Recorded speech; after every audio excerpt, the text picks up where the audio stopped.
Ashiruhunna bil ma'ruf, dan pergaulilah istri-istri kalian dengan cara yang ma'ruf, dengan cara yang baik.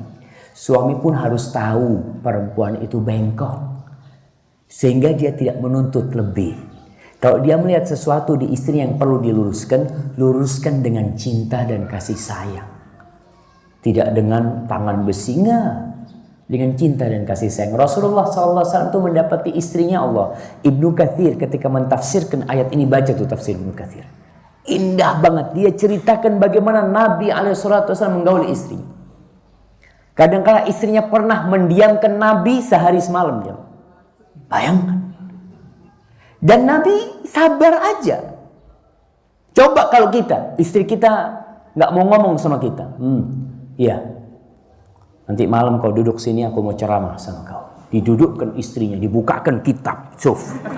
Enggak, ini perempuan lagi ada sakit hati sama kau. Nggak perlu dibacain kitab dia. Perlu digodain, diapain ya.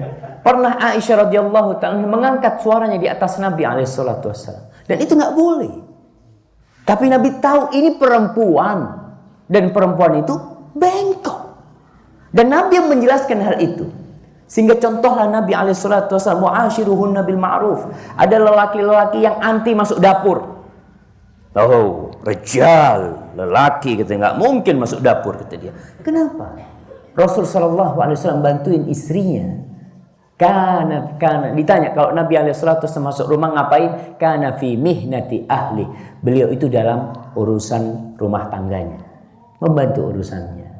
Beliau timbanya rusak, beliau tembel sendiri, dijahit sendiri mungkin ya, sandalnya, bajunya beliau lakukan itu sendiri sallallahu alaihi wasallam. Dan beliau itu disebutkan oleh Ibnu Katsir duduk ngobrol sama istrinya malam hari, beliau masih sempatkan ngobrol sama istrinya. Sebagian suami itu kaku gitu ya.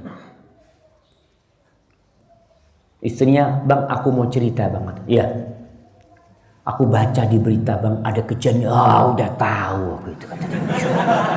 Jadi belum apa-apa, udah tahu.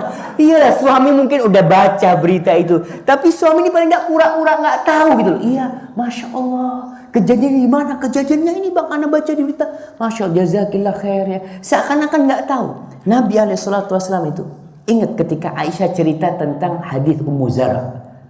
Cerita tentang 11 wanita. Yang wanita pertama cerita tentang suaminya, kedua Nabi itu dengerin jamaah. Padahal Nabi itu dapat wahyu dari Allah.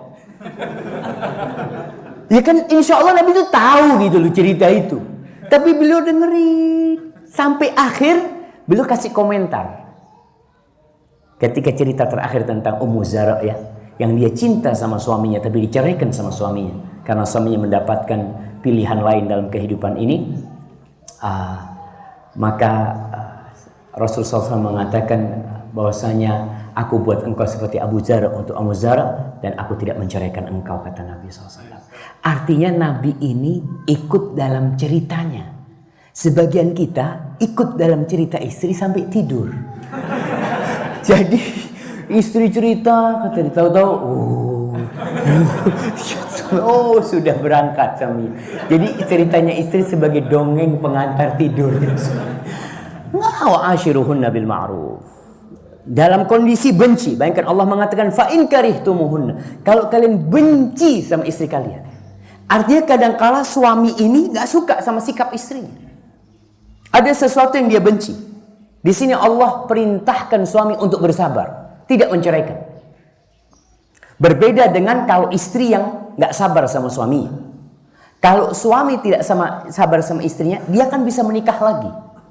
Ada pilihan, oke lah aku mau nikah lagi. Nikah yang kedua, nikah yang ketiga, nikah yang keempat. Ada peluang dari suami untuk bersabar dan menggantikannya dengan menikah lagi. Umpamanya itu dilakukan, dia bersabar menghadapi istrinya yang ini. Kalau wanita tidak bersabar menghadapi suaminya, apakah ada pilihan untuk menikah lagi? Nggak ada. Makanya kalau wanita minta cerai, ketika seorang sahabat wanita minta cerai kepada Rasul sallallahu alaihi wasallam, Nabi langsung mengatakan, udah dapat cerita curhatan, ya udah kayaknya nggak bisa dilanjutkan. Nabi bertanya kepada perempuan itu, ataruddina ilaihi hadiqatahu. Kau kembalikan maharnya, kebun maharnya jemaah. Kebun kurma, bayangkan. Kau kembalikan, aku kembalikan ya Rasulullah SAW. Makanya dipanggil suami. Tapi kalau suami, maka diperintahkan untuk bersabar. Tidak mudah-mudah menceraikan. Dan wanita juga seharusnya tidak mudah-mudah minta cerai, kecuali dengan alasan yang syar'i. Kadangkala perempuan suaminya kawin lagi, tahu-tahu sudah kabur. Semua bajunya sama anaknya yang dibawa. Kata dia, enggak, itu bukan alasan yang syar'i. Kecuali alasanmu nanti suamimu zalim. Dia mengatakan suamiku zalim. Dia dengan istri mudanya terus. Bayangkan anak yang sudah ngurusin anak-anak dia datang ke sini cuma tanya, udah belanja udah ada belum?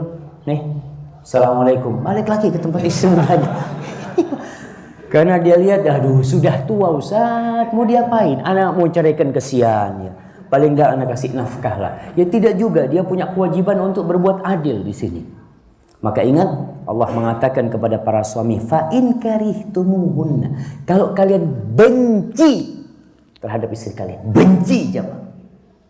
Ya sudah, antum bayangkan suami benci sama istrinya. Apa kata Allah? Fa asa an takrahu syai'an wa yaj'alallahu fihi khairan katsira. Bisa jadi itu asa taraji. Sejadi itu, dan asa dari Allah insyaallah benar jemaah.